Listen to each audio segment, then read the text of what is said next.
Sucesos extraños. Fenómenos paranormales. Experiencias increíbles contadas en primera persona. Un viaje a través de la historia a lugares que nunca habrías imaginado.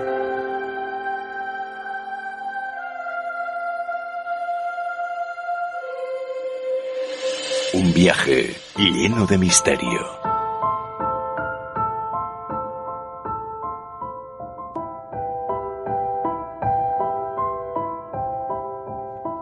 Recordad que desde este momento tenéis a vuestra disposición todas nuestras redes sociales.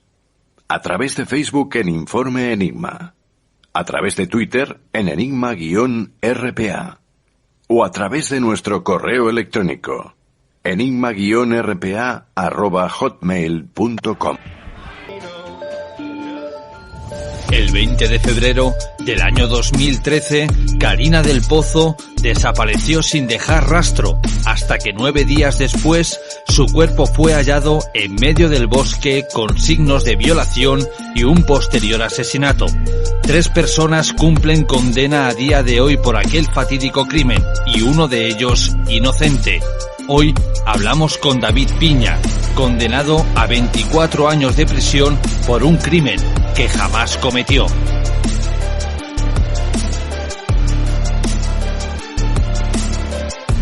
Atención, David Piña, sentenciado a 25 años de prisión por el asesinato de Karina del Pozo en el 2013, cumplirá el resto de su condena en la cárcel número 4 de Quito. Según su defensa jurídica, esto se debe a que un tribunal de Latacunga le concedió una acción de habeas corpus. Pasadas las 8 de la noche, Piña fue trasladado a la capital de la República. Fue una acción de habeas corpus presentada por la defensa de David Piña la que permitió que un tribunal de Latacunga conceda bajo esta figura que el sentenciado cumpla su pena en la cárcel 4 de Quito. A fin de que esté primero cerca de su familia, de que se precautele su vida y su integridad física y también psicológica, brindándole los tratamientos psicológicos necesarios que él requiere después de que él fue vulnerado y violentado cuando se encontraba en manos del Centro de Rehabilitación Social. El pedido de habeas corpus se solicitó, según indica la abogada de Piña, debido a que la vida de su defendido corría peligro en la cárcel de Latacunga. Ella nos recuerda que en 2015 el hombre fue violado y en múltiples ocasiones ha sido amenazado de muerte. En torno a ello dice que su familia y pareja, cuando lo van a visitar, también han recibido tratos inhumanos. Entonces todo ello ha sido evidenciado, ha sido evacuado en toda la fase probatoria, y el día de ayer llegó la sentencia en la cual se acepta la acción de habeas corpus. Mientras la orden del juez se ejecuta, la abogada dice haber conversado con el privado de libertad, mismo que le habría manifestado su optimismo respecto de lo sucedido. David trabajaba en el área de Tomatito, ha entregado todas las responsabilidades que estaba o que él asumió en su momento y está bastante tranquilo, se podría decir, y contento de que va a estar más cerca de su familia. Y en la cárcel 4, David Piña, como su familia, recibirá terapia psicológica. Del cumplimiento de las medidas ordenadas por el tribunal, consta que el juez de primera instancia deberá estar vigilante del cumplimiento de las mismas.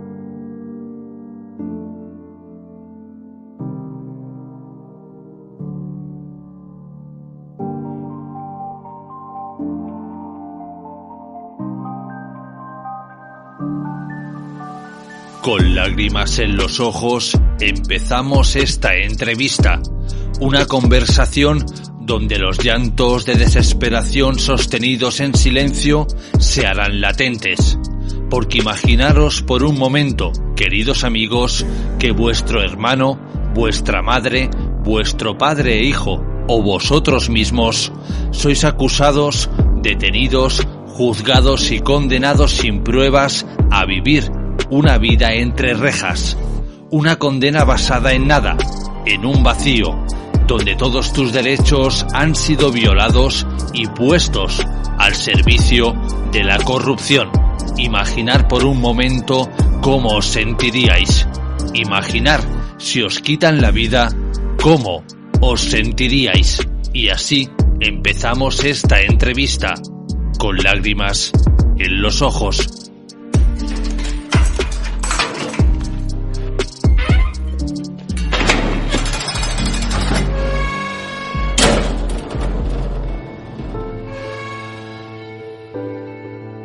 David, desde luego, desde chico, fue un chico que me acuerdo y me río, porque era muy juguetón, muy alegre, muy traviesito, no hacía nada de mal a nadie. Le pegaban a algún amigo o a alguna persona desconocida y él se acercaba a defenderle, a quitarle y les salvaba realmente.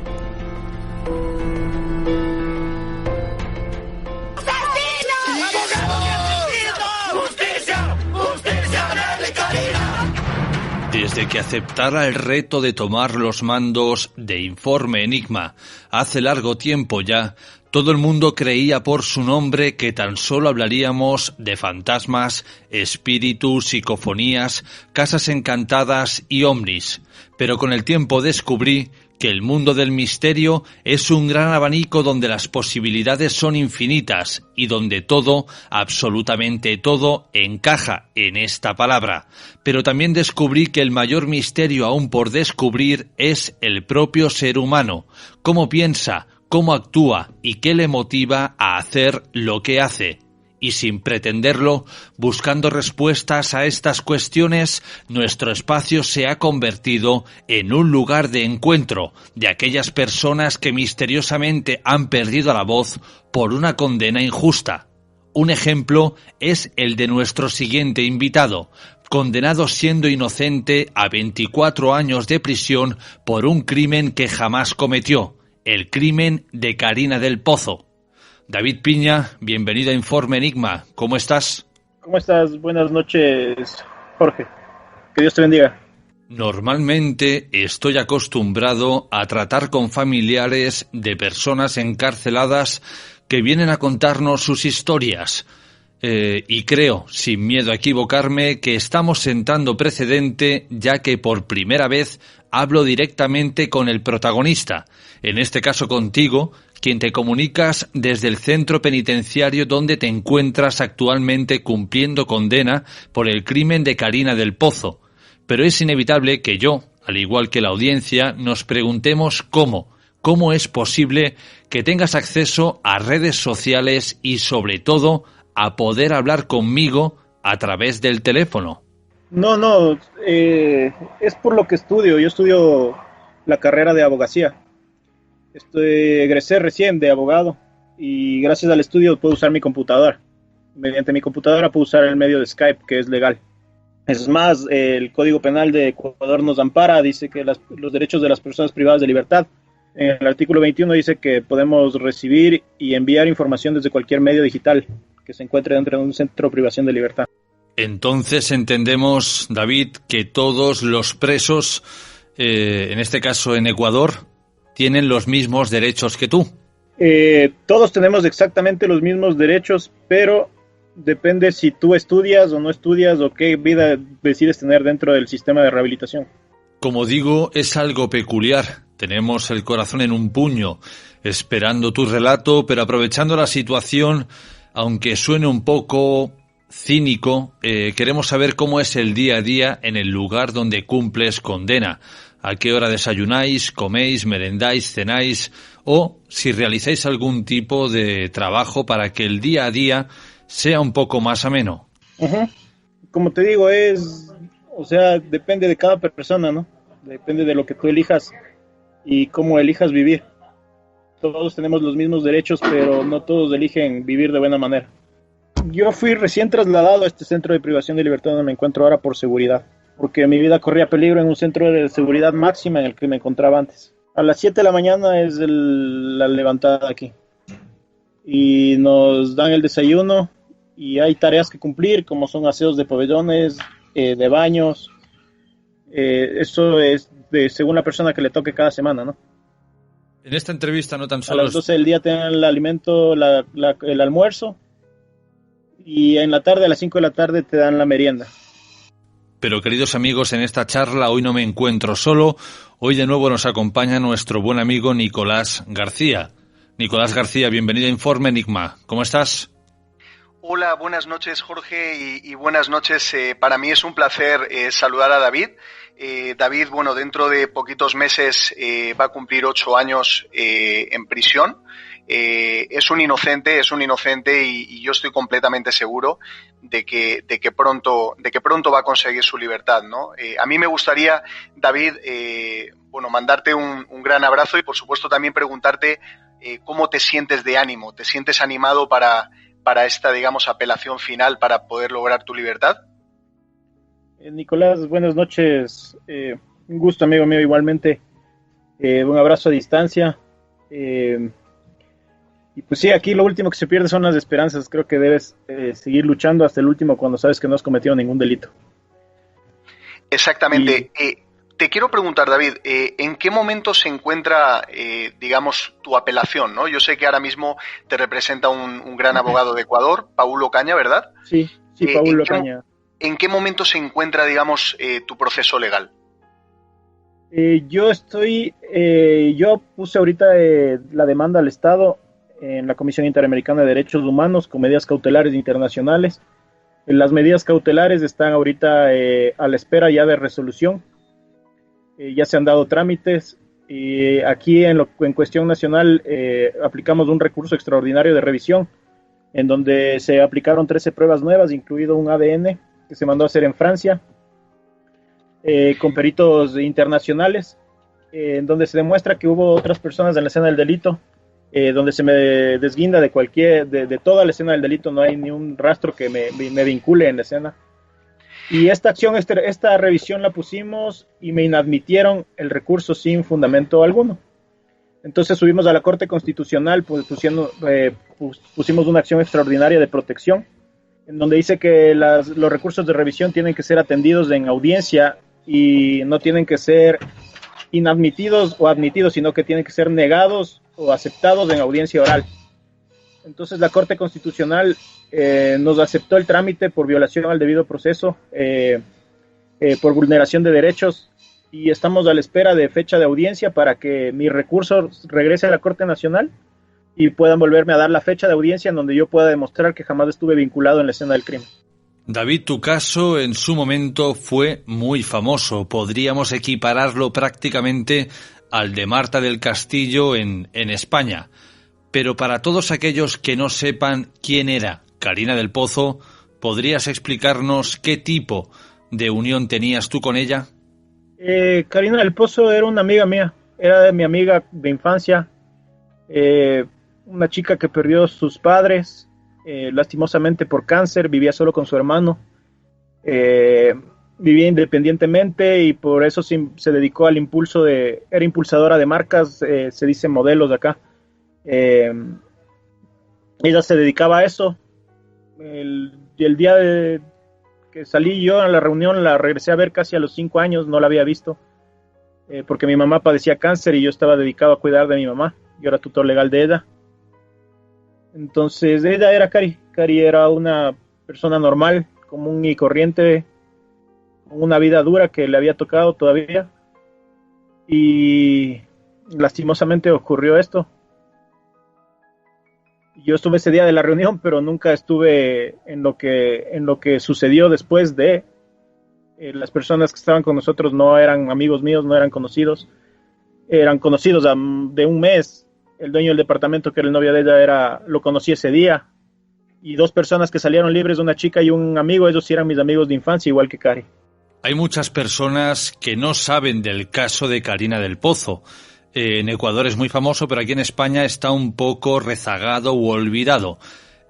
Cuando hablas de esa fiesta, de ese encuentro, ¿a qué fechas tenemos que retroceder? Esto ocurrió el 19 de febrero del 2013, fue en una reunión. Fue una reunión y el 26 de febrero fui detenido yo dando mis versiones libres y voluntarias. Pese a que en España el caso, como ya he dicho, no es muy conocido, hay mucha información disponible para quien quiera ojearla, verla o escucharla, y algunas de estas fuentes afirman que en aquella fiesta donde tú te encontrabas con el resto de tus amigos, tú personalmente estabas en un estado de embriaguez considerable. hasta el punto de que no te sostenías en pie, con lo cual sería casi imposible que hubieras podido cometer ese crimen básicamente por lo que estoy diciendo, porque no te sostenías en pie. Sí, exacto. El dueño del departamento, a quien conocí ese día, él mismo en sus versiones admite que yo estaba completamente tomado, que nunca me porté mal. Desmiente la versión de una de las personas que me inculpa a mí, que decía que yo he estado besándome con Karina. Él desmiente eso porque el dueño del departamento era el novio de Karina. Dice que a mí me bajaron cargando, que yo nunca había sido agresivo ni violento y que estaba completamente ebrio. Mismas versiones que corroboran otras personas que salieron del proceso. Y peritos de fiscalía también, o sea, dicen que una persona en el estado de ebriedad que yo pude haber tenido no puede haber cometido ese tipo de actos. Primero porque no tengo la cualidad ni siquiera para poderme levantar por mí misma persona, porque otras personas me estaban cargando. Quiero preguntarte, David, digamos, situándonos en el día en el que Karina del Pozo es violada y posteriormente asesinada, ¿verdad?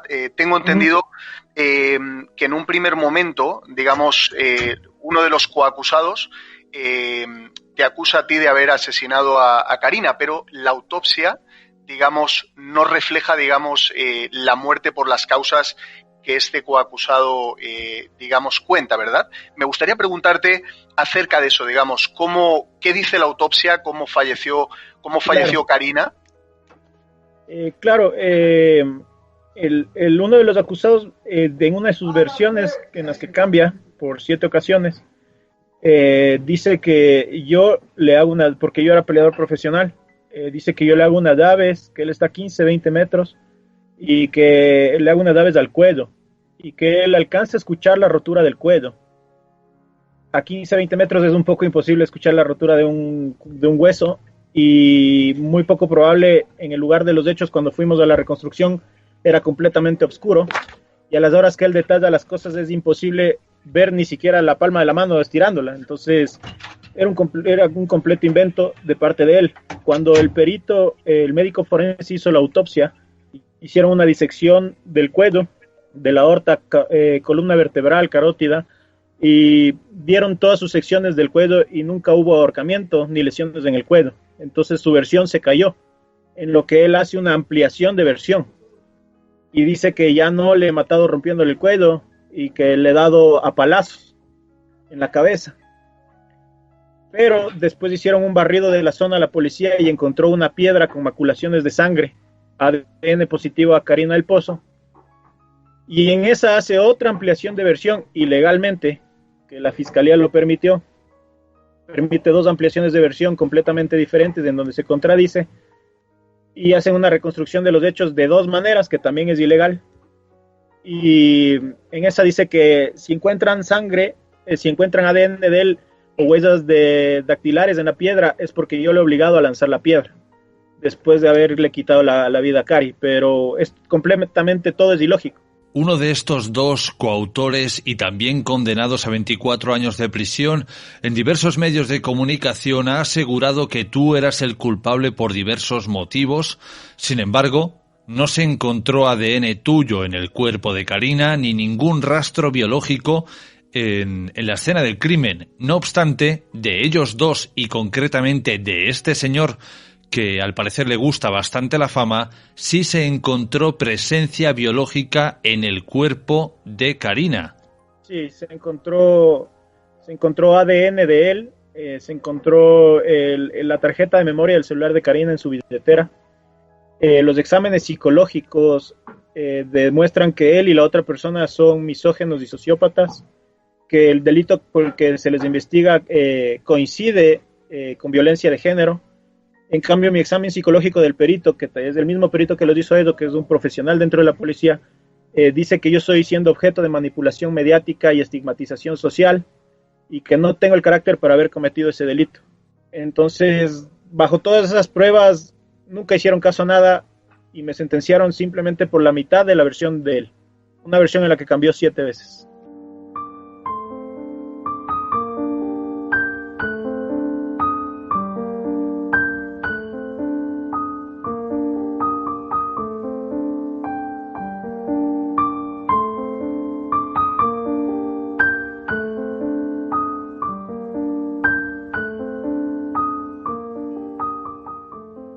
Corrígeme, David, si me equivoco, y tú lo sabrás mejor que yo, que te acabas de licenciar en Derecho, y desde aquí te damos la enhorabuena. No se puede condenar a nadie porque te señalen con el dedo por una versión de otro coautor. Hacen falta pruebas materiales para poder sentarte en el banquillo de los acusados y poder dar un veredicto, pues a favor o en contra. Y en este caso, las pruebas jamás se encontraron. Exacto. En nuestro código penal también de la época, es claro, dice que el testimonio es indivisible y que si es tomado en cuenta será tomado toda o ninguna de sus partes. No puede ser cambiado o contradecido. Y si es de un coautor, pues el testimonio no es válido. Mientras no se demuestre, tiene que haber prueba material, documental y física y testimonial. Entonces, aquí solo hay el testimonio de él donde cambia 7 veces. Materialmente jamás, a mí me hicieron el examen de luminol en mi casa, mi ropa, en donde jamás demostraron que yo haya tenido ADN o tierra del sector. En los asientos traseros de la camioneta donde yo iba, también hicieron el luminol de la camioneta y no hay maculaciones de sangre ni tierra del sector. Pero en el asiento delantero, en la ropa, en los 2 asientos delanteros y en la ropa de los dos, existe ADN de Karina del Pozo, sangre y tierra del sector. En las sábanas de ellos encontradas en la casa, también ADN de Karina del Pozo, sangre en sus chompas, en los zapatos.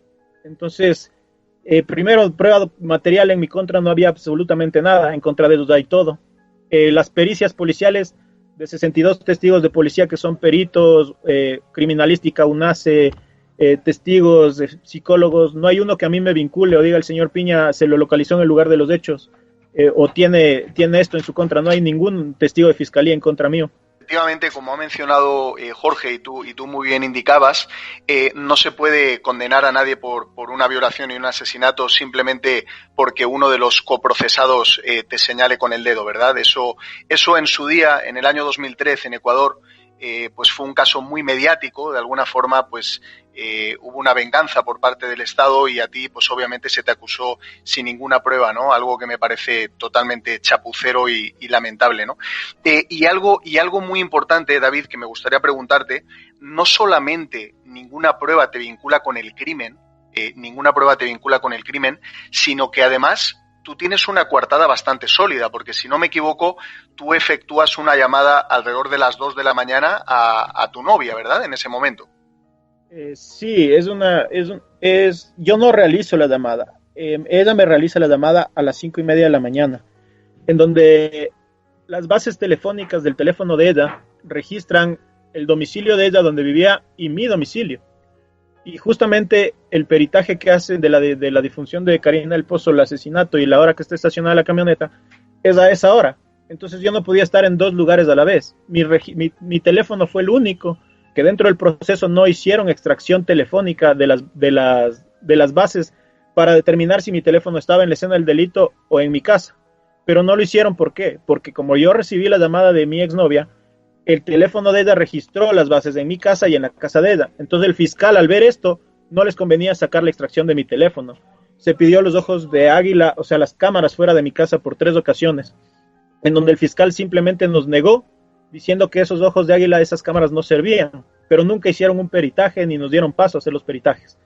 Se pidió los ojos de águila del hospital, porque yo al día siguiente estuve a las 7 en punto de la mañana con mi mamá, porque yo era el tutor legal de ella. Llamé de mi casa a un taxi, de la base de mi casa, se presentó la llamada, se pidió las cámaras del hospital, pero extrañamente las cámaras del hospital tampoco funcionaban.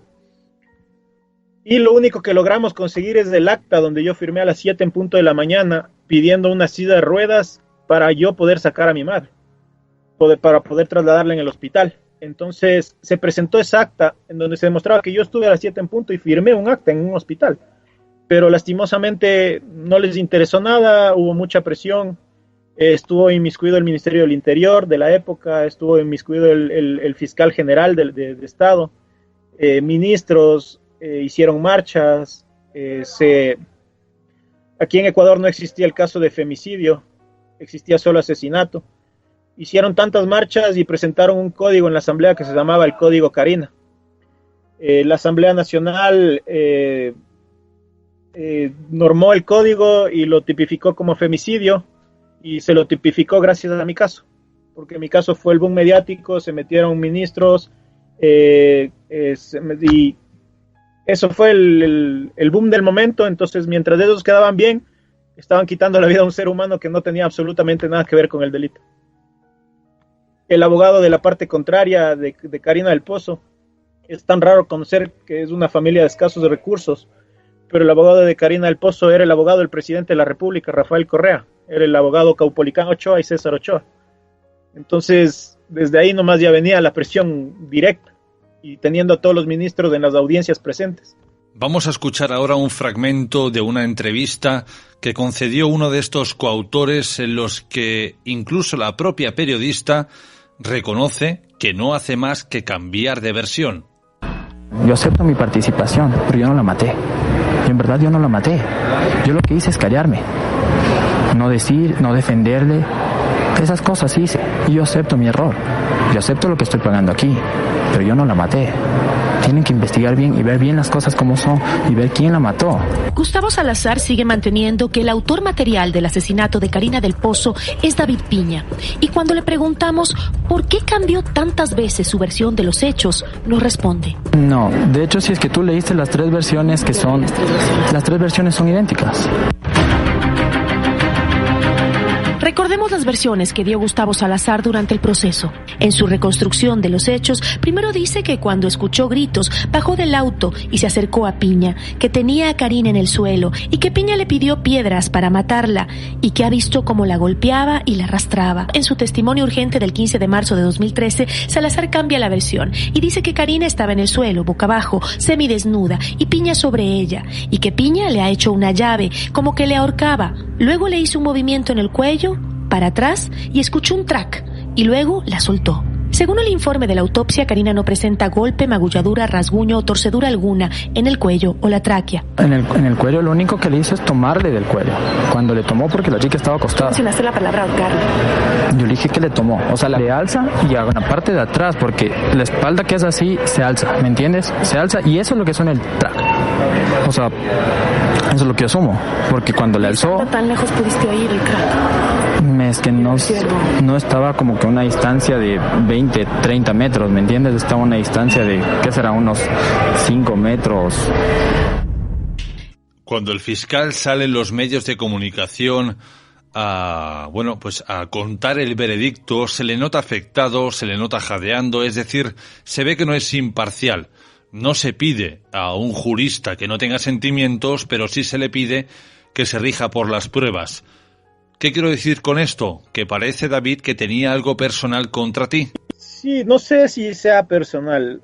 Hoy en día se ha vuelto personal, creo yo, por la lucha que les he dado, porque no me he quedado callado, y justamente por no haberme quedado callado casi me quitan la vida en otro centro de rehabilitación.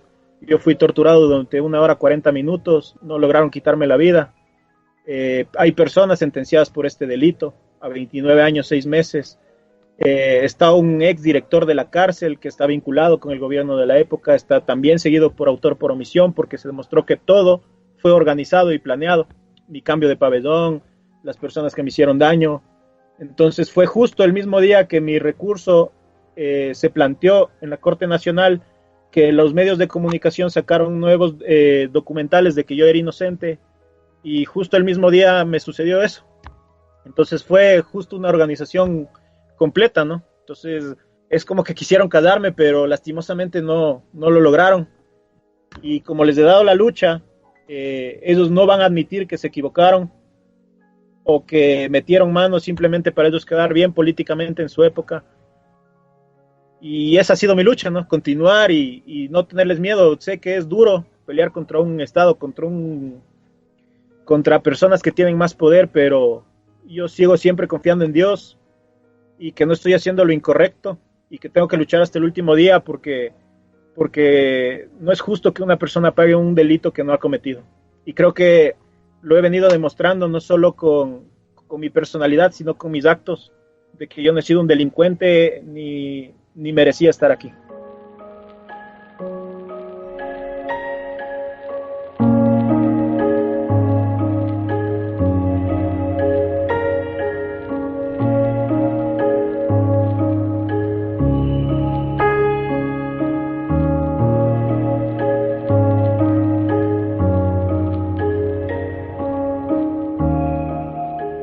Querido David, en el centro penitenciario donde tú te encuentras ahora mismo hablando conmigo, ¿también están estos dos coautores o estáis todos en centros diferentes? No, nosotros estamos separados por completo. Uno de los acusados tiene partes disciplinarias, es una persona muy malcriada, se dedica a drogarse, está inmiscuido en bandas. Él está en Guayaquil, en una penitenciaría de máxima seguridad. El otro, el que me echa la culpa a mí, él está en la penitenciaría de La Tacunga, donde casi me quitan la vida. Él está en máxima seguridad igual, pero como te digo, todo determina tus actos dentro del sistema de rehabilitación. Como te dije, todos tenemos los mismos derechos, pero tú eliges cómo quieres vivir y cómo no quieres vivir dentro de un centro de privación de libertad. No sé qué pensaréis vosotros, queridos amigos, querida audiencia, pero con todo lo que David nos está relatando, con todas estas cartas boca arriba encima de la mesa, yo me atrevo a asegurar que este señor es inocente, pero yo me pregunto, si el fiscal quería resolver el caso, un caso muy mediático, ¿por qué no reconocer tenemos a estos dos personajes, estos son los culpables y David Piña es inocente? Era así, o sea, de comienzo ellos a mí no me nombraban, no me decían nada. De la nada Fiscalía comenzó a atacarme casi al final de la instrucción, sin nada en contra. Y las cosas comenzaron a voltearse en audiencias. Todas las personas, inclusive guías penitenciarios, todos me decían que yo ya tenía que irme, que yo me iba.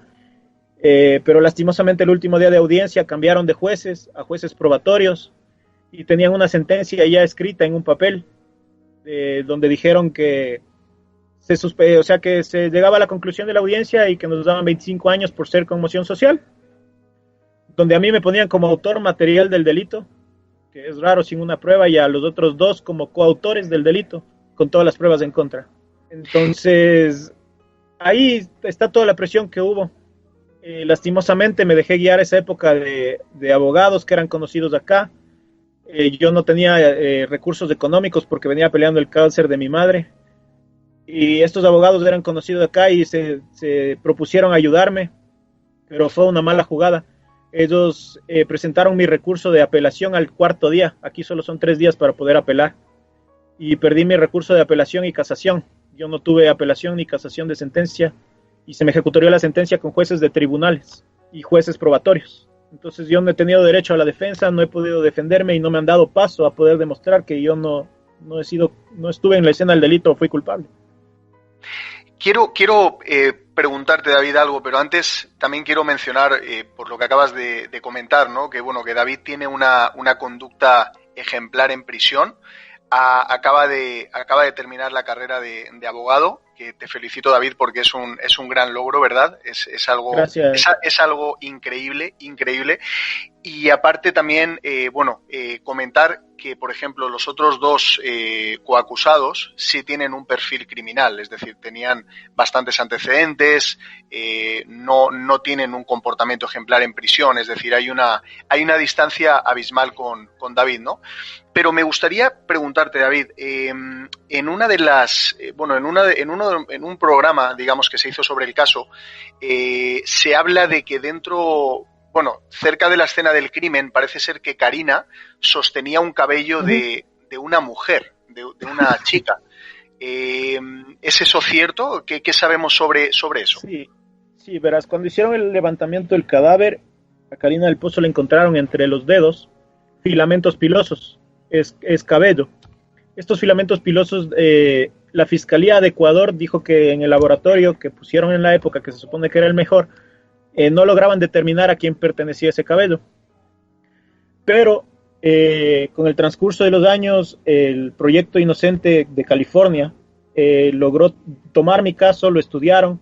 Yo envié mi caso en digital, mi abogado se reunió con el director de Proyecto Inocente en California. Ahora él es representante aquí de Proyecto Inocente Ecuador, el doctor Paulo Caña, y se inició Proyecto Inocente con mi caso, en donde se envió el ADN a Francia, donde una perito internacional que es experta en ADN, y ella logra determinar que el ADN que se encuentra entre las manos de Karina del Pozo es ADN femenino, pero no coincide con la chica que estuvo detenida. Entonces quiere decir que hubo otra mujer en la escena del delito. y que la última persona que tuvo contacto con Karina fue una mujer. Claro, claro. Y algo también que llama la atención, que de hecho lo has mencionado antes, si tú hubieras estado en la escena del crimen, ¿verdad? En una zona del norte de Ecuador, tengo entendido que se llama Llano Chico, ¿verdad? Una zona del norte. Sí. Tengo entendido que tú en tus zapatos se hubiera encontrado muestras de tierra del lugar donde ocurre el crimen, como ocurrió con los otros coacusados. Pero en tu caso, esa prueba te exonera, ¿verdad? Sí, justamente en cámaras, cuando me ven a mí salir del departamento de Juan Pablo Vaca totalmente tomado y que me está cargando otro de las personas que estaba detenida, ellos ven la ropa que estuvimos puestas de ese día. Inclusive la primera casa que allanan es mi domicilio y yo ya estaba detenido, pero mi hermano, sin miedo a nada, no había orden de allanamiento, pero mi hermano sin miedo a nada les dejó pasar hasta que ellos hagan la orden. Hicieron el luminol en mi cuarto, se llevaron mi ropa, mis zapatos, todo lo que estuve puesto aquel día. Y el examen de luminol es tan concreto, tan correcto, que así tú laves los zapatos con cloro o les metas en agua hirviendo, el ADN o la sangre va a permanecer ahí. Entonces, ellos, a par de días, no pasó ni mucho, allanaron mi casa y encontraron justamente mi ropa sucia, y la misma ropa es la que hicieron exámenes de mi cuarto, en mis sábanas, en todo, y jamás encontraron ni tierra del sector, ni ADN de Karina del Pozo. Es porque yo jamás estuve en la escena del delito y porque jamás cometí el delito. ¿Crees, David, que estos dos señores decidieron acusarte porque creyeron que tu estado de embriaguez sería una coartada perfecta para ellos? Sí, o sea, de principio se echaban la culpa entre ellos. O sea, en una versión de uno de ellos le echa la culpa al otro. Se expresa de manera súper fea, dice, viene Salazar con una piedra llena de sangre, yo estoy sentado en el asiento del copiloto y, perdón la palabra, ¿no? Dice, esta puta no se muere. Entonces se echaban la culpa entre ellos. El otro decía, yo no me acuerdo, estaba dormido. No me nombraban a mí. Hasta que de la noche a la mañana, en una ampliación de versión, comenzaron a nombrarme, a involucrarme. Pero esta maldad también se vio reflejada por parte de la fiscalía. Parece que ellos lo que querían hacer es una coartada, porque en su apelación el uno pedía como cómplice y el otro como encubridor. Entonces, ellos, ¿qué querían hacer? Que yo, como responsable según ellos total, yo me tenga la pena de 25 años, el otro que tenga una pena de 12 años y el otro una pena de 6 años por encubridor. Eso es lo que ellos trataban de pelear, pero lastimosamente no les salió el tiro por la culata porque tenían todas las pruebas en contra. Ellos no pensaban que un proceso iba a ser llevado de esa manera y que iban a haber pruebas fehacientes en contra de ellos, pero así es este país, lastimosamente uno sin nada está como autor y ellos como coautores de un delito. En aquella fiesta no estabas tan solo tú, Karina, su pareja y estos dos señores, imagino que habría muchísima más gente. ¿Por qué deciden elegirte a ti como cabeza de turco? No, pero verás, se supone que a mí es a la penúltima persona que me dejan. Cuando dejamos a Nicolás León, por ejemplo, una de las personas que estuvo detenida también y salió libre, yo no me acuerdo, te mentiría decir yo me acuerdo, sé dónde le dejamos, o sea, te mentiría. Pero eso te digo, como yo fui la última persona que estuvo con ellos, que estuvo borracho y que me dejaron en mi casa, entonces cuando se vieron ellos acorralados, al ver la exposición del caso, porque los primeros días no era tan expuesto en medios, y al ver que todas las cosas apuntaban hacia ellos, me supongo que como ellos eran amigos de años, vivían juntos, yo los conocí un mes, 28 días, no los conocía más, y los conocí porque decidí enseñarles a artes marciales. Para ganarme $20, les iba a cobrar $20 a cada uno, y fueron 2 veces a entrenar a mi casa y no pudieron, se cansaron, no quisieron entrenar más. Entonces de ese mes, 26 días que los conocí, los vi 8 veces exageradas. Entonces yo lo que me supongo es que ellos, por cubrirse, me quisieron echar la culpa a mí. David, me gustaría preguntarte, debe de ser una situación terrible que te acusen de repente de un asesinato tan terrible, y además en estas condiciones en las que pues tú habías bebido, no hay ninguna prueba que te vincule con el crimen. ¿Cómo fue, digamos, ese momento en el que entras a prisión se cierra, digamos, la puerta y cómo pasas la primera noche. Esa situación para un inocente debe de ser algo que realmente te deje marcado, ¿no? Sabes que yo tuve, mi madre falleció el 23 de febrero, 2 días antes de que me detengan. Y en realidad yo estaba en shock, hasta el día de hoy no he podido cubrir eso en mi cabeza, y es súper duro porque perder a tu madre, a la persona que más amas en este mundo, y que a los 2 días te detengan por un delito de asesinato a una mujer y que tú no hayas cometido ese delito, es algo que te saca totalmente del planeta. O sea, no logras tener ni siquiera sentimientos, estás ido por completo. Y creo que el dolor de perder a una madre pesaba más que el dolor de estar detenido.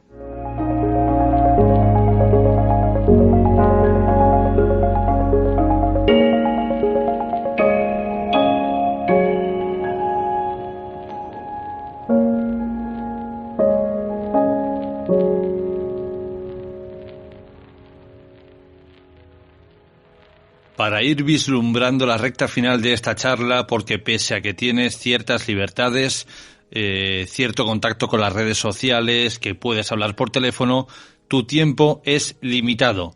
Sin dar nombres, sin profundizar en un hecho traumático para ti, antes nos has hablado de que en la otra prisión en la que te encontrabas, tu vida corría peligro. ¿Puedes contarnos un poco de qué trata? Sí. Estuve 1 hora 40 minutos torturado a manos de miembros de una pandilla de los Latin Kings. Como te dije, dentro del proceso, después se logró determinar que hubieron involucradas autoridades, como es el exdirector de la cárcel, que está en una indagación previa con indicios de responsabilidad penal, como autor por omisión, en donde se logra determinar que todos los cambios que a mí me hicieron de la noche a la mañana fueron de adrede y sin fundamento, y están involucrados miembros de Estado, que es un poco complicado dar nombres, pero está dentro de una indagación en donde se ha logrado determinar.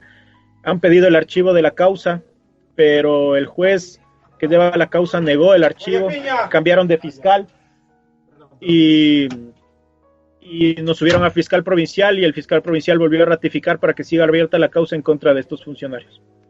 David, me gustaría preguntarte, sé que no tienes mucho tiempo, quiero preguntarte de qué forma te podemos ayudar. ¿Tienes alguna página de apoyo? ¿Hay algo que necesites que te podamos ayudar en prisión, que podamos, digamos, poner ese mensaje públicamente para que te apoyen? Sí, como te dije, o sea, como nos conocimos, una de las personas que lleva mis redes sociales es del estudio jurídico y mi enamorada. Ellos son los que llevan las redes sociales y pues ella es quien está a cargo de todas las publicaciones y el apoyo que se está generando. Hay campañas a mi favor. Sé que hay grupos colectivos también que están reuniéndose para hacer marchas, están recolectándose para hacer camisetas y hacer una marcha frente a la presidencia, y cada día se suma más gente. Entonces, como he visto, ustedes luchan por los derechos de las personas privadas de libertad, y más si son inocentes, por la libertad de una persona que no ha cometido un delito, que no merece estar un día en prisión si no cometió un delito. Entonces les agradecería mucho que nuestra voz sea escuchada mundialmente. Estamos dentro de un plan que es Proyecto Inocente. Proyecto Inocente hoy sale en Netflix. Yo estoy terminando de escribir un libro. Mi abogado hizo una maestría en donde se redacta el grito de un inocente, en donde están vivencias mías y el proceso. Es una escritura que hicimos entre los dos. Es ahora libro de cátedra acá en Ecuador. Logramos eso y yo estoy a punto de sacar un libro también de toda mi historia. Entonces sí me gustaría que nos puedan dar oídos en más partes para poder llegar más lejos. Yo, Jorge, por último me gustaría decir, ¿no? Que David cuenta con todo nuestro apoyo, es inocente y debe de salir cuanto antes posible. Tuvo una sentencia que fue una completa chapuza, una sentencia ilegal. Culpar a alguien simplemente por el testimonio de otra de las personas implicadas, donde además esa persona sí tiene pruebas biológicas, digamos, de que estuvo en la escena del crimen. Por lo tanto, si hay alguna autoridad de Ecuador importante o si esta entrevista puede llegar al presidente de Ecuador, Lenín Moreno, que por favor haga justicia con David, ¿no? Que le dé cuanto antes un juicio justo, ¿no? Así que David, te mando un gran abrazo, mucho ánimo y te paso de nuevo a Jorge para despedirte. Muchísimas gracias. Muchísimas gracias, Nicolás. Dios te bendiga. David, por mi parte, nada más que añadir. Ha sido un placer que hayas estado, como he dicho, sentando precedente en nuestro informe Enigma, y espero que podamos volver a hablar en otra ocasión, pero, valga la redundancia, en esa ocasión, que sea cuando tú estés fuera de prisión. Amén, Jorge. Muchísimas gracias. Gracias por su apertura y por su apoyo. De todo corazón, gracias. Un fuerte abrazo, David, y hasta la próxima. Que Dios los bendiga. Hasta la próxima. Las tendencias van y vienen, pero lo importante es encontrar tu estilo. Por eso en Verde Limón Palamós trabajamos cada día con ese objetivo. Visita nuestra tienda de moda situada en la Plaza dels Arbres número 1 en Palamós y te asesoraremos para conseguir tu mejor esencia. Nuestro horario es de 10 a 13:30 y de 17 a 20:30, de lunes a sábado. Y nuestro teléfono de contacto es el 972 60 08 32. Porque sabemos lo importante que es para ti sentirte bien en tu casa o en tu negocio, en Steel No Fred Palamós nos hemos marcado ese objetivo. Somos expertos en instalación, reparación y mantenimiento de frío industrial, comercial, climatización y aire acondicionado, con más de 35 años de experiencia. Nos encontrarás en la calle Salvador Albert y Pey, número 45 de Palamós, o bien en los teléfonos 972 31 47 42 o en el 629 53 58 11. Steel No Fred Palamós, porque tu bienestar nos interesa. Este espacio está patrocinado por Verde Limón. Informe Enigma, en el 102.7 de la FM. Radio Platja d'Aro, con Jorge Ríos. Hay un mundo paralelo, un universo invisible que hace frontera con el nuestro. Un lugar que se quiebra con voces del más allá. Con Yolanda Martínez. Se ha tratado siempre con una mezcla de fascinación y escepticismo. Curiosamente, los profetas o videntes jamás han conseguido credibilidad en su propia tierra. A la persona que afirma ver el futuro se la mira con desdén y desconfianza.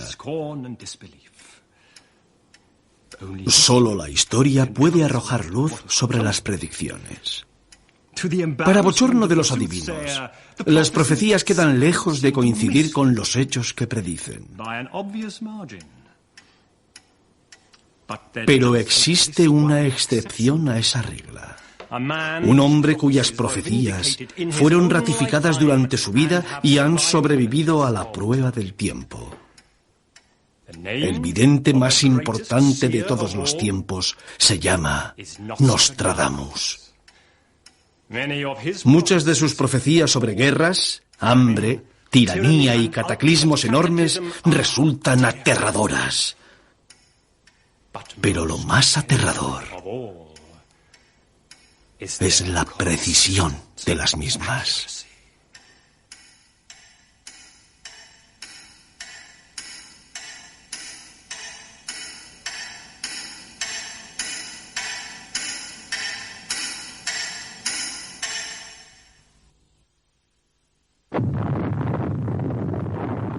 Nostradamus. Su nombre resulta inseparable de visiones del fin del mundo, del Armagedón. Predijo el destino de continentes, naciones y personas. Los acontecimientos parecen ceñirse a un guión que solo Nostradamus fue capaz de profetizar. Mucho antes de que surgiera la revolución industrial, Nostradamus previó las armas más espantosas del siglo XX y la llegada de los tiranos más infames que ha conocido el mundo. Predijo el gran incendio de Londres, el ascenso de Napoleón y, lo más inquietante de todo, la llegada de un hombre al que él llamó Hister. Pero ¿quién era Nostradamus? Y otra semana más nos adentramos en voces del más allá. Hoy para hablar de profecías, pero quizás erróneas o quizás absurdas, sobre el COVID-19, y enseguida sabréis por qué. Todos hemos escuchado alguna vez a alguien que ha dicho que ciertos acontecimientos de índole realmente trágica ya fueron predichos por alguien. Casi siempre sale a la palestra el nombre de Nostradamus, ¿no? Pero veremos que hay otros profetas o otros pseudoprofetas que también se han atrevido con esta pandemia que está azotando el mundo, la primera pandemia del siglo XXI. Yolanda Martínez, ¿cómo estás? Hola Jorge, aquí estamos otro viernes más. Hoy para hablar de profecías. Yolanda, ¿tú crees que realmente puede existir ese don, ese poder adivinatorio que sea capaz de predecir lo que va a ocurrir? No hablamos de la semana que viene o el mes que viene o el año que viene, estamos hablando incluso de siglos en adelante. ¿Crees realmente que es posible que existan profetas? Si nos paramos a pensar, como has dicho tú anteriormente, en Nostradamus, era un señor que nació en Francia en 1503 y él era un farmacéutico y era también astrólogo. Y él, yo creo que a base de la astrología es ahí donde él daba sus toques, ¿no? En el mundo más esotérico, donde él podía ver y podía percibir ciertas cosas. ¿Por qué digo sobre Nostradamus? Porque Nostradamus asegura que una gran potencia económica caerá y no podrá levantarse. Dice, caerán los mercados y el mundo entero entrará en una recesión económica. A ver, ¿por qué yo creo que Nostradamus advirtió sobre el 2020? Como un buen astrólogo, aunque con la astrología tú y yo hemos hablado alguna vez y hemos dicho que no se puede adivinar el futuro, sí que es una manera de cuando tú te haces una carta astral, puedes conocer mucho de tu vida y sacar muchísima información sobre la astrología. Entonces, yo creo que Nostradamus lo que hacía era un poco trabajar eso. En vez de mirar la astrología hacia una persona, la miraba hacia el mundo. Y entonces podría cuadrar un poco que en el 2020 él viera una parte tan importante, que vendría una crisis muy importante. ¿Por qué pienso eso? Ya que en el mundo del tarot la carta 20 es la carta del juicio, la carta del juicio final, la carta de la llamada, la carta de lo divino. Y yo siempre pienso que se utilizan porque estamos en crisis, porque esto ha sido algo, ya lo sabemos, para mí es mi opinión, pero más que buscado e intencionado. Entonces yo creo que lo que pudo ver es que vendría una gran crisis y que mucha gente le costarían mucho sus trabajos. Eso estamos hablando de Nostradamus, pero aquí ya estamos hablando de que hay mucha gente que había padecido ciertas catástrofes en el 2020. El tema de que Nostradamus fuera un gran astrólogo, eso queda patente, pero también Nostradamus siempre está en boga de todo el mundo porque cuando leemos sus predicciones realmente no te dice una fecha, una hora, un lugar. Él dice algo que luego se interpreta y cada uno prácticamente puede interpretar cualquier cosa. Porque, por ejemplo, hablando del tema del COVID-19, Nostradamus afirmó que una gran enfermedad se desataría en una zona costera. Concretamente, la Centuria 2.53 advierte de que la gran plaga de la ciudad costera no cesará hasta que se vengue la muerte de la sangre justa condenada por un precio sin delito. Los expertos aseguran que habla de Wuhan, aunque Wuhan no tiene mar, no tiene costa, pero tiene un mercado y tiene marisco. Esto es una coña, pero es literal. Dicen que esto es lo que ha predicho Nostradamus porque el mercado de Wuhan vendía marisco. Señores y señoras, yo vivo en Palamos. El mercado de Palamos vende marisco. ¿Entendéis? No podemos decir que Nostradamus predijo el COVID-19 porque dijo que en una ciudad costera iba a ocurrir algo. O sea, eso es lo más absurdo del mundo. Que luego ya acertara en la crisis financiera que ha desencadenado el COVID-19 en el 2020. No, yo eso no lo pongo en duda. Pero afirmar que él ya de nuevo predijo lo que iba a pasar con el COVID por esto, que lo voy a repetir, lo voy a repetir. Una gran enfermedad se desataría en una zona costera, concretamente la centuria 2.53, lo podéis buscar. Advierte, la gran plaga de la ciudad costera no cesará hasta que venga la muerte de la sangre justa, condenada por un precio sin delito. Que me digan a mí dónde está Wuhan aquí, que me digan a mí dónde habla del COVID, que me digan a mí dónde está la pandemia. No, yo me quedo otra vez con la parte económica, ¿no? Si evidentemente Nostradamus predijo eso en el año 1500 y pico, dijéramos, yo creo que este señor lo que ya fomentaba era el tarot, aunque el tarot sea del siglo XVI-XVII, anteriormente ya existía el tarot. Hay que saber que el tarot estuvo un siglo entero censurado, o sea, nadie podía tocar un tarot porque si no te quemaban allí en la hoguera. Estaba totalmente censurado, pero yo creo que Nostradamus ya trabajaba un poquito con la astrología, trabajaba con el tarot, y entonces él pudo igual ver mucha sangre, pudo ver una crisis mundial y él pues anunciaba. Yo creo que es así como él trabajaba, dando sus profecías y dando pues lo que iba a ocurrir en el tiempo. Evidentemente hay muchas cosas que no cuadran, pero claro, hay pequeñas pinceladas. Cuadran más en películas como la película Contagio, por ejemplo, que vemos retratada la historia de lo que está ocurriendo aquí, y creo que ahí es cuando se inspiran, en la película de Contagio del año, si no recuerdo mal, 2011, hace 9 años que se estrenó, y donde, bueno, alguien que se come, pues de cena había cerdo asado, pues ese cerdo se había comido anteriormente un plátano que se había infectado por un murciélago. Y de ahí viene el contagio, ahí muere la protagonista, y muere el hijo, y comienza a morir gente, y la gente comienza a infectarse como ha ocurrido aquí. Entonces, de ahí sí que creo que sacan las ideas. No es que sea una película de premoniciones, sino de copias y de dónde cogerse y bueno, la casualidad no existe.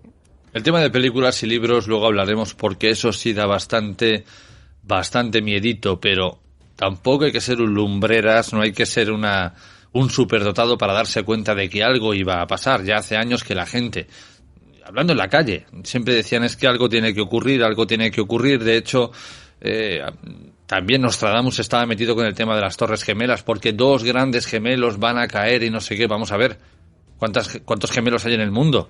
¿Por qué tienen que ser las Torres Gemelas?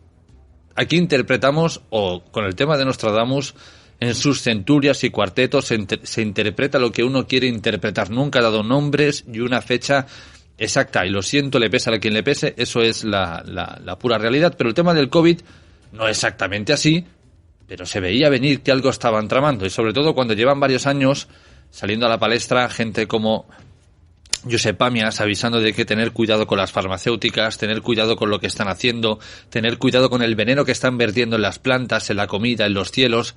Ya se veía venir que algo en forma de medicamento, como fuera, iba a acabar afectándonos. Pero como yo le he dicho muchas veces a Yolanda, y os lo digo a vosotros, querida audiencia, y a mucha otra gente, esto es un preludio de lo que va a llegar, porque las guerras auténticas no van a ser con armas, no van a ser con virus, será mediante la informática. En el momento que colapse en Internet, en el momento que nos vacíen las cuentas del banco, ahí se terminó todo. Y creerme que para ellos esto es relativamente fácil. Sí, así es, Jorge. Y lo peor de todo es que seguramente que hemos ido al cine y hemos visto en una película lo que nos va a ocurrir en el futuro, porque de ahí sacan todas las ideas. Si no, ¿cómo es posible que haya libros donde afirmaban una pandemia?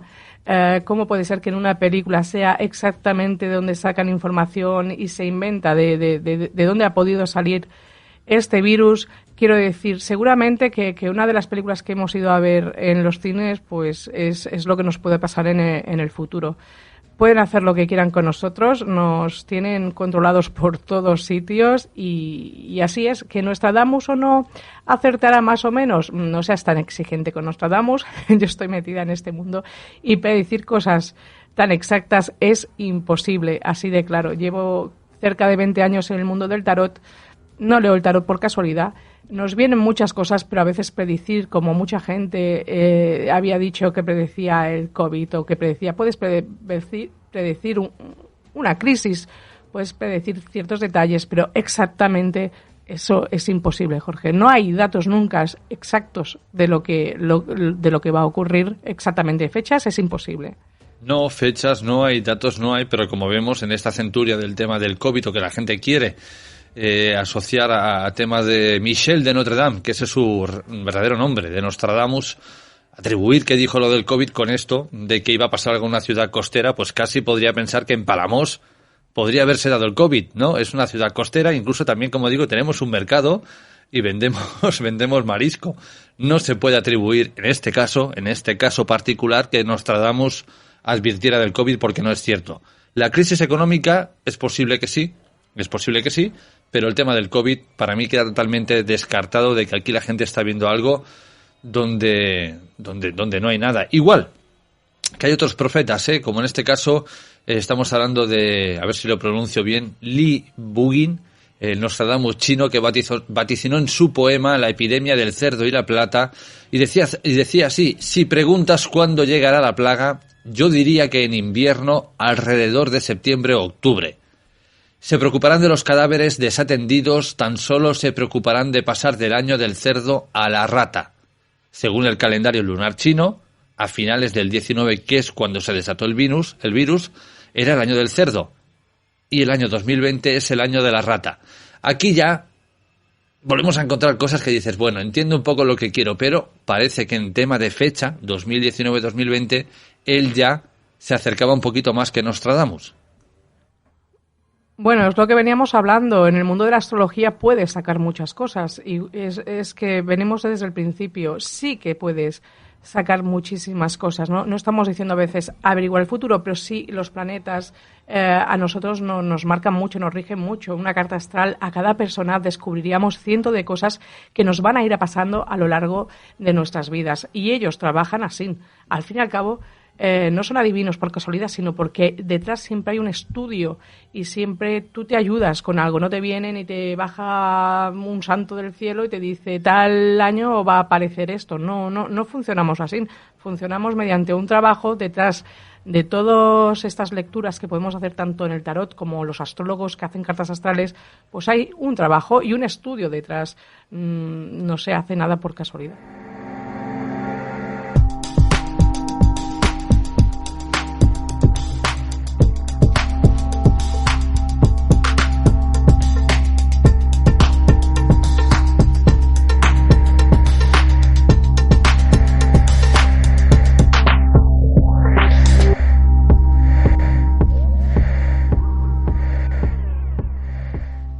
Con el tema de la astrología o de la astronomía, entiendo que se puede, mediante la alineación de los planetas o calcular dentro de X años cómo van a estar, pues la tensión que puede generar en la Tierra, y a partir de aquí ciertos acontecimientos. Pero claro, yo creo que, y esto es mi punto de vista, mi opinión personal, no se puede ver a través de las estrellas cuándo va a haber un virus, cuándo va a subir el dinero, cuándo te van a echar de tu trabajo o cuándo se van a caer las torres gemelas, ¿no? Entiendo que es algo más global, algo a nivel, como digo, planetario en general, terremotos, maremotos. Sabemos, por ejemplo, la presión que ejerce la Luna cuando está cerca. Si hay una conjunción planetaria, esa presión es mucho más fuerte, con lo cual las mareas toman una forma distinta y esto produce tal. Hasta ahí estoy de acuerdo. Pero como digo, mirando las estrellas una noche así un poco tranquilo, decir, pues yo creo que en 100 años aquí va a haber un virus que la va a guiñar todo el mundo, lo veo un poco complicado. Hombre, porque no funciona así, Jorge. La astrología es lo que te vengo a decir. Tiene unos estudios y la gente que estudia no mira las estrellas, mira los planetas. Tiene un trabajo muy grande ahí detrás. Yo conozco astrólogos y gente que trabaja haciendo cartas astrales y te digo la verdad que impacta muchísimo. A veces encontramos ciertas personas que están sufriendo enfermedades y por causa de cómo nació, la luna que nació, los planetas, el día que nació, le ha afectado la vida que va a llevar. Entonces, para un astrólogo, y que como Nostradamus seguro, y los que hay ahora a día de hoy que sean astrólogos realmente buenos, son capaces de poder ver que vamos a tener crisis, pero crisis de mucho tipo. Es lo que te digo, una cosa es una crisis que incluso muchas crisis están por venir, y más la que tenemos encima, pero porque la causa el hombre, y otra cosa son, pues desastres naturales, es que es muy diferente. Has dado en el clavo cuando has dicho que es causa del hombre, es decir, esta astrología o astronomía, y perdonad que me repita tanto, a nivel planetario puede acertar, pero cuando todo depende de un hombre y está clarísimo que el tema del COVID-19 no es ni por un murciélago ni es un error de que alguien se ha comido a alguien, no. Esto es algo intencionado, no sabemos bien por qué ni quién lo ha soltado, ¿no? Algunos dicen que Rusia, Estados Unidos, China, España seguro que no, porque para eso no damos, o sea, hasta ahí no llegamos, pero otro tipo de países. Entonces aquí acertar que cierto país va a hacer algo es bastante complicado. A mí sí que me da bastante miedo cuando hay personas, como es el caso de una persona, alguien que dicen que es una profeta, David Sinrad, profesora y presidenta de la Unidad de Salud de Edimburgo, que dio una charla en 2018 sobre la gestión sanitaria mundial y aseguraba que la mayor amenaza para la población británica, no del mundo, británica, era que un animal contagiara a un granjero chino y el granjero infectara a una localidad. Yo me pregunto, ¿qué sabía esta mujer en aquel momento que los demás no sabíamos?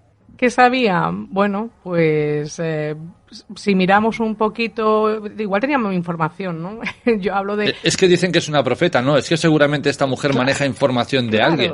Claro, yo creo que es que tiene muchísima información. Recuerda que cuando empezó el tema del COVID, la pandemia aquí, estuvimos confinados, a mí me llegaban audios de propios compañeros que se dedican a lo que hacemos tú y yo, donde habían grabado audios anteriormente diciendo que habían predecido el COVID y los metían en meses mucho anteriores de lo que le había ocurrido. O sea, había una manipulación tremenda. Entonces yo creo que esta señora pues tenía una información que tú y yo en aquel momento no sabíamos.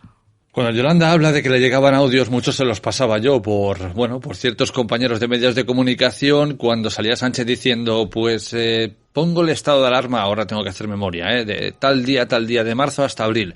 Me llegaba un mensaje, me decían, no, hasta el 20 algo de junio no se levante. La gente, ¿cómo puede ser? Me llegaba aquel audio, evidentemente las fuentes no se pueden revelar y se cumplía, con lo cual estas personas que estaban cerca del gobierno sabían exactamente lo que iba a ocurrir. Es posible que a esta señora le pasara exactamente lo mismo, se tiró el pegote y ahora es una profeta de la hostia, ¿no?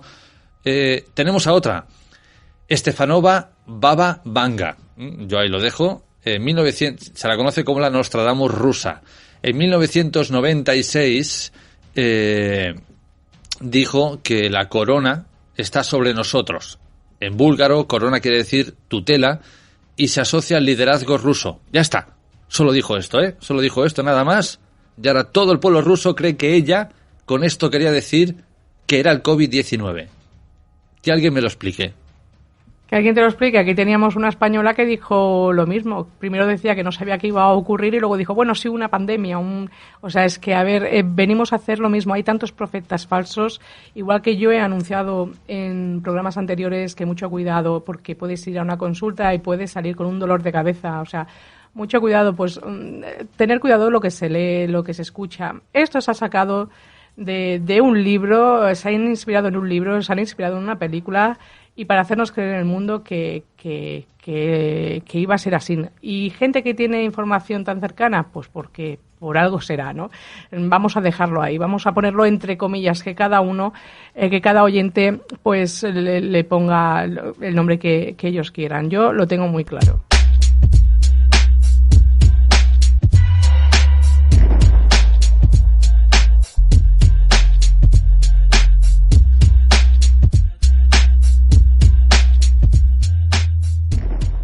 ¿Sabes a mí lo que me preocupa cuando hablamos de estos temas? Cuando ya hay un trabajo previo, en este caso un trabajo literario en el que se dan fechas, se dan nombres, se dan lugares, ubicaciones, y a posterior, años después, ocurre. Hablamos del libro, y esto lo puede encontrar todo el mundo, no es una invención, En los ojos de la oscuridad, publicado en 1981 por Dan Coates. Habla de una pandemia, le pone el nombre de COVID-19 y además lo sitúa en la ciudad de Wuhan. Yo aquí lo tengo clarísimo. Para mí, aunque suene un poco a coña, aquel que hizo todo esto, yo creo que leyó el libro de este señor y dijo, pues mira, esto encaja, y lo sacamos aquí. Así es lo que veníamos diciendo antes, que todo esto se ha sacado de ideas, de libros, de películas. Tú ves El que quiera ver este contagio, que a día de hoy no se lo haya visto, porque una vez que estuvimos confinados hubo unas descargas brutales con esta película, pues con este libro es increíble, o sea, da unos detalles que dices, ¿cómo puede ser? O sea, este hombre era vidente, era clarividente, era medium, tiene contacto con lo... No, yo creo que es que se saca de libros, se saca de películas, se sacan ideas y entonces es un copia-pega, ¿no? Entonces, mucho cuidado porque a veces pues ocurren estas cosas.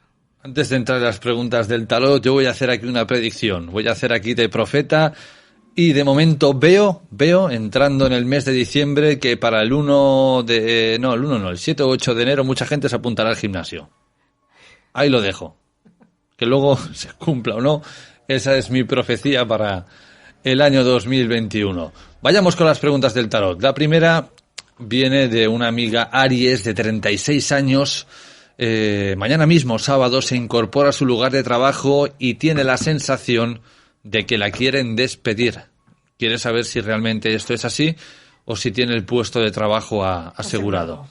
Si no te han despedido ahora, lo harán un poquito más adelante. Siento mucho decirte eso, pero aquí hay alguien que no te quiere en este trabajo. Yo siento decirte que aquí veo un despido. Te puedes incorporar, pero me habla el tarot que un poquito más adelante, tal vez ahora lo paralicen por ciertas cosas, porque no puedan demostrar tu despido, porque no es el momento, pero sí que me hablan de que aquí no vas a estar mucho tiempo. Pero te tengo que decir una cosa, aquí no te van a querer, no parece que no te quieran, o tienes a una persona, yo veo una mujer que está un poquito como en contra de ti. Pero no te preocupes, esto no es el fin del mundo, ¿eh? A veces parece que se nos acaba el mundo cuando un trabajo se termina. Pues cuando una puerta se cierra, se abren 10 ventanas. Así que no sufras, porque yo veo que más adelante sí que vas a tener un buen trabajo. En tu casa yo te veo bien, no sufras, que puedes pasar una crisis temporal, pero vas a salir airosa de esa crisis, ¿de acuerdo? Entonces, siento decirte que es verdad que lo que intuyes, tu intuición te estaba diciendo que te podrías quedar sin trabajo. Yo no sé si va a ser inmediatamente, pero sí que me hablan de que es cuestión de tiempo de que salgas de este trabajo, que se te acabe, que tengas que firmar papeles de un fin de trabajo, pero me habla de nuevos inicios y nuevos comienzos. En tu casa también te veo bien, aunque al principio puedas pasar un poquito de crisis, ¿vale? Te he cogido 2 cartas de los ángeles, ¿vale? Porque como es mundo laboral, vamos a coger los ángeles y te dice el mago, ¿ves? Dice, estás preparado, tienes los recursos o la capacidad de manifestarlo. Dice, tu vida es mágica. Dice, el 4 de agua, perder una ocasión, insatisfacción o aburrimiento. Abre los ojos y procura localizar nuevas oportunidades. Es lo que te está diciendo. Hay cosas, te viene un cambio brutal en tu vida porque tiene que llegar ese fin. Yo creo que a pesar de que puedes sufrir mucho al principio, es que luego va a ser para algo mucho mejor. Sé que el quedarte sin trabajo y en un momento como este es complicado, pero luego lo vas a agradecer mucho. Vas a tener un contrato bastante importante y vas a estar muy bien, así que ánimos, Aries. Vamos con la siguiente pregunta. Viene de una amiga Virgo de 45 años y de nuevo vuelve el amor. Bueno, o es lo que ella quiere saber, ¿no? Si hay algún hombre interesante y si encontrará algo estable entre este final del año 2020 y el año 2021. Vamos a mirarle a nuestra amiga Virgo. Si va a llegar alguien en los próximos meses en el amor, ¿eh? Estos hombres están ciegos porque esta mujer es increíble como por dentro como por fuera, así que ánimo, hombres. Abrimos un casting también para ella. Abrimos un casting para ella porque a ti te ha funcionado, Jorge, así que vamos a ver, para ella, vamos a ver. Pues mira, lo primero en el corte, solo en el corte me habla de un hombre, me habla de un hombre. Lo que pasa es que es un hombre, me habla de un hombre, pero me dicen que tal vez ese no sea la persona que le espera. A mí me dicen que va a conocer a alguien. Lo que pasa es que no lo veo inmediato. Me habla de un hombre que parece ser que siempre busque un poco lo mismo. Entonces, yo creo que ella lo que va a hacer es cerrar un poco de ciclos en su vida. Veo que puede entrar gente, pero no será inmediatamente. Veo que puede entrar alguien un poco más adelante y será alguien que le vayan a presentar o que ella vaya a conocer en un grupo de gente. Parece ser que alguien le va a presentar a esa persona, no en redes sociales, no, sino cara a cara, que alguien le puede hablar de ella y se pueden presentar. Aunque ya te digo, porque a mí me habla, mira, ahora mismo del 5 de copas, que es lo que venía diciendo, que me habla de un hombre, pero me habla de decepción, de no llegar nunca a nada con esa persona. Entonces me habla de que tiene que llegar en su vida alguien, sí, llegará, pero no es ni inmediato y vendrá a través de una amiga. Yo veo que puede ser a través de una amiga, de una conocida o de un grupo, algo que se haga en grupo o que alguien tenga un amigo y que diga es ideal para ti. Ahora sí, Jorge, me cogerás 2 cartas del amor, que esta es una pregunta del amor, que no tenga prisa esta Virgo, que no tenga prisa porque esto está por llegar. Vamos a ver. Tienes la carta de perdonar y aprender, no sé qué tienes que perdonar, Virgo, pero yo creo que son tus fantasmas del pasado. Y finanzas y trabajo, dice que estás en un momento, que tu vida amorosa pasa en un momento por problemas financieros. Bueno, ¿qué quiere decir? Que igual te tienes que ocupar ahora mismo un poquito más de tu vida financiera, económica, que no del amor, porque eso está por llegar. ¿De acuerdo?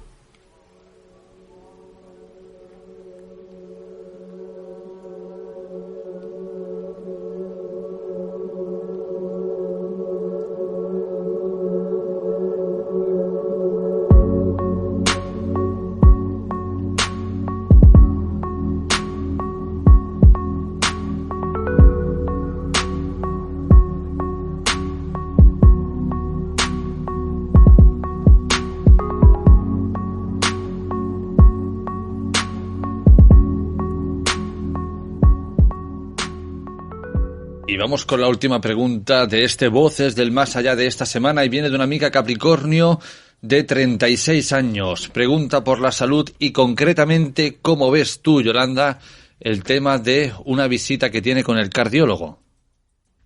Vamos a ver, 36 años, Capricornio, ¿y ya hay problemas de corazón? Bueno, vamos a ver, a veces son pequeñas cosas, no hay que darle mucha importancia. Vamos a ver qué nos dice el tarot. Vamos a ver qué le va a decir el cardiólogo, su salud. Que se nos han caído 2 cartas. Bueno, no debe preocuparse. A mí me marca algo más complicado. No, no se debe preocupar. Tal vez alguien, un médico, algo le ha detectado algo en el corazón o ha visto que tenía un pequeño soplo. Yo no veo nada de qué preocuparnos. No veo que deba preocuparse. A veces las preocupaciones en excesivo pueden ser más lo que tenemos en la cabeza que lo que hay en realidad. Yo realmente la veo con buena salud. Sí que me habla de un médico o algo que ha podido como asustarla o que le haya encontrado algo, el cardiólogo, que le haya dicho tienes que ir al cardiólogo, y esto pues ha llegado como un exceso de información para ella que se está comiendo la cabeza muchísimo. Yo creo que también en el pasado, no sé por qué tengo la sensación que esta Capricornio de 36 años, para lo joven que es, lo ha pasado muy mal o se está comiendo mucho a la cabeza, depende cómo le dicen las cosas, así, porque yo verla con un problema de salud grave, no. Sí que me habla que en el pasado ha podido tener algún problema, pero también puede ser a veces temas, que no ha estado bien, como tipo depresión, ansiedad, un poquito así, pero lo que es su salud, puede estar feliz, puede estar contenta, que está genial. Vamos a ver lo que le dice el tarot de los ángeles, qué consejo le dan. Que se esté muy tranquila, la Capricornio de 36 años, que no veo nada grave, ¿vale? Sí que veo un pasado un poco feo, eso también te lo tengo que decir, un pasado o unos momentos que lo estás pasando mal, no te preocupes. Bueno, yo lo que estoy viendo es que encara con confianza las oportunidades que se te ofrecen. Yo no veo nada relacionado con la salud. Te dicen que te codees con amigos que compartan tus ideas y no veo nada para qué preocuparte en la salud, de verdad que no. Tienes cartas buenas, te han salido bastantes arcanos mayores en el tarot de los ángeles, donde te dicen y te dan tranquilidad, así que tranquila, Capricornio.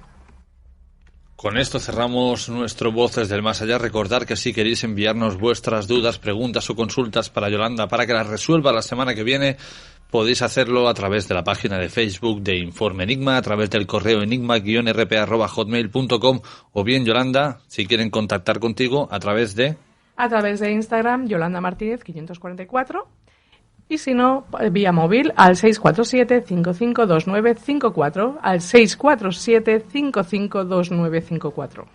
Hasta la semana que viene. Hasta la semana que viene. Y con esto, queridos amigos, llegamos al final de nuestro espacio de esta semana. Nosotros regresamos dentro de 7 días.